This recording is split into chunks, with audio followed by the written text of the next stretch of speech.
अस्सलाम वालेकुम, कैसे हैं आप लोग? आई होप ठीक होंगे। हम लोग भी खुश और मज़े में हैं। बहुत दिन से सोच रही थी आप लोगों के लिए वीडियो बनाने के लिए, क्योंकि आप लोग सोच रहे होंगे कि मैं किधर गायब हो गई हूँ। बहुत लंबी स्टोरी है और बहुत टाइम की स्टोरी है, जिसको मैं आराम से बैठ के आप लोगों को सुनाना चाह रही थी, ऐसे भाग दौड़ में नहीं, ताकि आप लोगों को मैं बता सकूं कि 6 मंथ से मेरी वीडियो बड़ी रूटीन में नहीं थी। कभी 1 महीने बाद, 15 दिन बाद, खैर क्योंकि हम लोग जिस अपार्टमेंट में रहते थे उसका टाइम ख़त्म होने वाला था, और उन लोगों ने हम लोगों को टाइम दिया था कि इस अपार्टमेंट को आप लोगों ने खाली करना है। और हम लोगों को कोई अपार्टमेंट मिल नहीं रहा था, क्योंकि हम जा रहे थे, हम एम्स्टर्डम में रहे, हम शुरू से वहाँ के एरिया के यूज़ टू थे। वहाँ रौनक, हलाल चीज़ें, सब कुछ था। बच्चे भी एक स्कूल में जा रहे थे, तो हम लोग चाह रहे थे कि वहाँ घर मिले, लेकिन घर मिलना वहाँ बहुत मुश्किल, नहीं तो इम्पॉसिबल था, क्योंकि हमने कोई 100 के करीब अपार्टमेंट देखे होंगे, और हर अपार्टमेंट में नहीं, कभी कहीं फ्लोर नहीं है और कभी लिफ्ट नहीं है, और बच्चे छोटे थे। तो हम चाह रहे थे कि अब 2 साल से स्टेज वाले में रह रहे हैं, तो कोई लिफ्ट की सहूलत मिल जाए।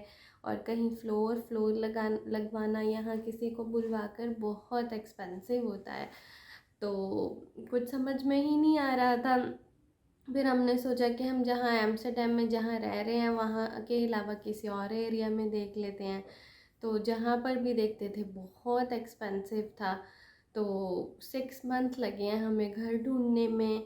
और यहाँ पर यूँ नहीं है कि एक घर आज छोड़ा और नेक्स्ट डे उस घर में जाके बैठ गए। यहाँ से भी टाइम लेना होता है और उन लोगों को भी डेट बतानी होती है। और जिस अपार्टमेंट में रहते थे वो लोगों को लेकर आते थे व्यू कर, वहाँ पर अपार्टमेंट की व्यूइंग के लिए लोग आ रहे थे। तो जाहिर है जो लोग देखने के लिए आएंगे, अब घन गन तो नहीं देखेंगे, तो पहले मैं डिटेल क्लीनिंग करती थी, ताकि मैं जो लोग व्यूइंग के लिए आ रहे हैं उनको अच्छा लगे। और उन्होंने हमें कहा भी था कि प्लीज़ क्लीन कर दीजिएगा, क्योंकि जो देखने आएंगे उन्होंने ऑब्वियसली लेना ही होता है। और जो है मैं फिर क्लीन करती थी डिटेल काफ़ी ज़्यादा। रोज़ के रोज़ व्यूइंग शुरू हो गई, और साथ ही पाकिस्तान में मेरे पापा बीमार हो गए। तो मैं एक ही बेटी हूँ उनकी, तो ज़ाहिर है जब मुझे पता चला वो बीमार हैं, तो मैंने सोचा कि मैंने पाकिस्तान भी जाना है उनको देखने, क्योंकि यहाँ मैं घर शिफ्ट कर लेती, और तो पता नहीं पाकिस्तान जल्दी जा पाती दोबारा कि नहीं, क्योंकि बच्चों के नए स्कूल थे, और नए स्कूल से जाना, और फिर जुलाई में काफ़ी मुझे लग रहा था मैं जुलाई तक वेट कैसे करूँगी, क्योंकि बेटियों की ज़्यादा ही इमोशनल अटैचमेंट होती है अपने पेरेंट्स के साथ। तो मैंने सोचा कि मैंने पाकिस्तान भी जाना है, और घर कोई मिल नहीं रहा था। घर फाइनलाइज करते तो मैं पाकिस्तान जाती, ताकि मैं वापस आके शिफ्ट कर जाती हूँ। आखिर काफ़ी देखने के बाद हम लोगों को घर पसंद आया, हम लोगों ने फाइनलाइज़ किया, फ़ाइनल डेट वहाँ से पता चली। तो फिर हम लोगों ने सोचा कि पाकिस्तान चले जाते हैं। और मैंने पाकिस्तान जाना था, एक तरफ पाकिस्तान जाने की पैकिंग है, एक तरफ मुझे पूरे घर को वाइंड अप करके जाना था, क्योंकि इस घर में जो भी मेरा सामान था उन्होंने कहा था कि आप उठा लीजिएगा, क्योंकि हम पीछे से आपके इंस्पेक्शन के लिए आएंगे। तो मुझे पूरे कबर्ड्स खाली करने थे, किचन के ड्रॉ, हर चीज़ खाली करके, फ्रिज खाली करके, सबको समेट के बॉक्सेस में पैक करके जाना था। तो वो पैकिंग बहुत ज़्यादा मुश्किल और हेक्टिक थी। साथ साथ उनकी डिटेल क्लीनिंग थी कि कहीं कोई स्टेन ना हो। पूरे घर का पेंट करना था, और वो हम लोगों ने खुद किया। छत को पेंट करना था, ताकि वो लोग अगर इंस्पेक्शन के लिए आएँ तो उनको घर कोई ख़राब या उनका कुछ डैमेज ना लगे। तो वो भी जाने की सारी करनी। फिर जो मैंने पाकिस्तान अपना बच्चों का सामान लेके जाना था, जो मैंने अपने नए घर में इस घर में सामान लेकर आना था, उसको भी बॉक्सेस में पैक करके नीचे स्टोरेज में रखा। 3rd फ्लोर से सामान नीचे लेकर आना रोज़ के रोज़, तो ये बड़ा ही हेक्टिक था। फिर पाकिस्तान चले गए, और पाकिस्तान में 1 महीना रहे। अल्लाह का शुक्र है अच्छा टाइम गुज़रा। मैं जब गई तो वेदर बहुत अच्छा हो गया था, यानी बहुत ठंड नहीं थी, बहुत अच्छा मौसम था कि मज़ा आ रहा था। क्योंकि हम वहाँ यहाँ पर तो ऐसा मौसम देखते ही नहीं, आप लोगों को पता तो है, इतनी तो सर्दी होती है। तो वहाँ बहुत अच्छा लगा कि हम लोगों ने कोई कोट, कोई जैकेट, कोई स्वेटर नहीं लिया।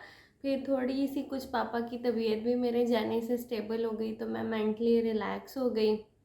आप लोगों से बल्कि दुआ करूँगी कि आगे भी उनसे उनके लिए दुआ करें। ट्रीटमेंट चल रहा है और अल्लाह ताला उनको सेहतयाब करे। क्योंकि बेटियों के लिए नहीं, बच्चों के लिए परदेसों से एकदम से जाना भी आसान नहीं है। और हमेशा हम खुशियों से ही मुस्कुराते हुए जाएं, कभी किसी को कभी भी कोई भी इमरजेंसी में पाकिस्तान ना जाए। क्योंकि पीछे खुश हैं, पीछे सुकून है, तो हम यहाँ पर खुश रह सकते हैं, वरना फिर पीछे में ही ध्यान लगा रहता है।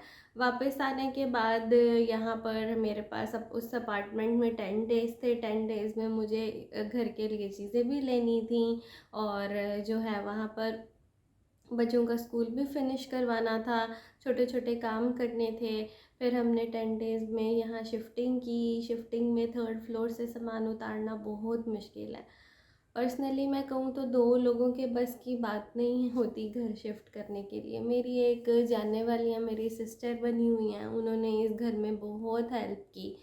क्योंकि अगर तो मैं किसी को हायर करती तो शायद वो बहुत ज़्यादा अमाउंट लेता। और इस घर में, एक घर में सेटल होने के लिए लाइट्स लगवाना, और लाइट्स हमने उनसे कहकर खुद लगाई, पेंट करना, बेडों को असेंबल करना, हर चीज़ में 2 लोग नहीं कर सकते अगर किसी की हेल्प ना हो तो।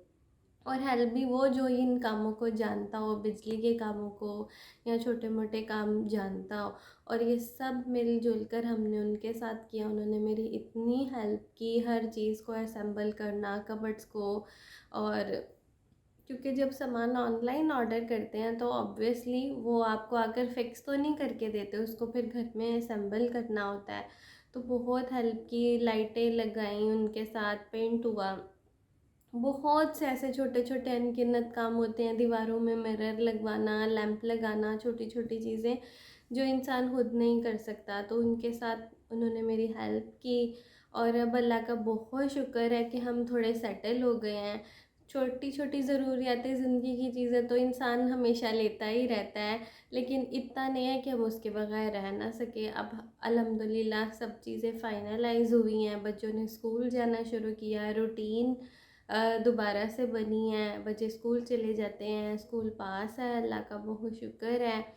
और कबर्ड्स वगैरह में कपड़े लगा के सब कुछ अनबॉक्सिंग किया, सब चीज़ें क्लीन कर दी, किचन यूज़ करना शुरू कर दिया। तो अब मैं थोड़ी रूटीन में आई हूँ। बच्चों ने भी स्कूल जाना शुरू किया, अल्लाह का शुक्र है। वहाँ कुछ फ्रेंड्स बनाए हैं, वहाँ रिलैक्स हुए हैं।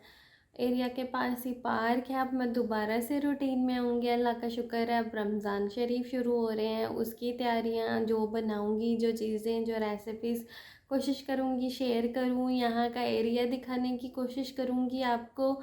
क्योंकि ये एक नया शहर है और यहाँ पर नई चीज़ें हैं, नई चीज़ों को सॉरी वो बार बार मेरी वीडियो को स्टॉप होना पड़ा क्योंकि कॉल आ रही थी। और अब मैं दोबारा से इंशाल्लाह से आप लोगों के साथ रूटीन से वीडियो बनाना शुरू करूँगी। और रमज़ान शरीफ शुरू हो रहे हैं, तो जो रेसिपीज़, जो चीज़ें होंगी, यहाँ के एरिया की अपडेट। यहाँ पर मैं नाश्ता बना रही हूँ। बच्चे स्कूल चले गए थे तो समझ नहीं आता बच्चों के बगैर क्या नाश्ता किया जाए। तो कल से रमज़ान भी शुरू है, तो मैंने कहा ये फ्रोज़न पराठे ज़ाया ना चले जाएँ, क्योंकि हम तो रोज़ा रखते हैं तो प्रॉपर पराठा बना के खाते हैं। तो ये ख़त्म करती हूँ मैं और नाश्ता करूँगी। नमाज और कुकिंग करते ही बच्चों के आने का टाइम होता है। यहाँ पे बच्चों की टाइमिंग काफ़ी डिफरेंट है। पहले बच्चे 2:15 पे आते थे और अब 2:30 पे आते हैं, और सुबह में भी जल्दी जाते हैं। लेकिन फ़ायदा इस बात का ये भी है कि वेडनेसडे को बच्चों का हाफ डे होता है, 12:30 पे बच्चे घर आ जाते हैं। सो अल्हम्दुलिल्लाह सब अच्छा जा रहा है।